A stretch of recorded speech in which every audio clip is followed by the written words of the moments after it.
Guys ఎలా ఉన్నారంతా ఈరోజు మనమైతే ఆర్టిఫిషియల్ జాస్మిన్ ఫ్లవర్స్ అయితే చేసుకుందాం. ఓకేనా, లెట్స్ గో. మనమైతే ఫస్ట్గా జాస్మిన్ ఫ్లవర్స్ కావాల్సింది అయితే టిష్యూ పేపర్, ఎందుకైతే వైట్గా ఉంటుంది కాబట్టి టిష్యూ పేపర్ని అయితే తీసుకుందాం. టిష్యూ పేపర్ని తీసుకుని కట్ చేసుకోవాలి. కట్ చేసుకున్నాక వాటిని అయితే చిన్న చిన్న పీసెస్కి అయితే మనం కట్ చేసుకోవాలి. ఒక టిష్యూ పేపర్కి వచ్చి మ్యాక్సిమం 20 to 25 ఫ్లవర్స్ అయితే రావచ్చు.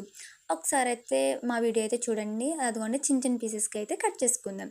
కట్ చేసుకున్న పేపర్ని అయితే మనం లోపలిది అయితే మడత పెట్టుకుందాం. ఎందుకంటే లోపల పెట్టుకుంటే జాస్మిన్ ఫ్లవర్గా తెలుస్తుంది కాబట్టి దానికోసం అయితే లోపల పెట్టుకుని పైది అయితే ఇలా కింద అయితే చుట్టుకుందాం. చుట్టుకున్న తర్వాత కింద అయితే మనం గ్రీన్ కలర్ మార్కర్తో అయితే మార్క్ చేసుకుందాం. మన దగ్గర గ్రీన్ కలర్ మార్కర్ ఉంటే పర్వాలేదు, లేదంటే గ్రీన్ కలర్ ఉన్నా సరే దాంతో అయినా సరే మనం చేసుకోవచ్చు.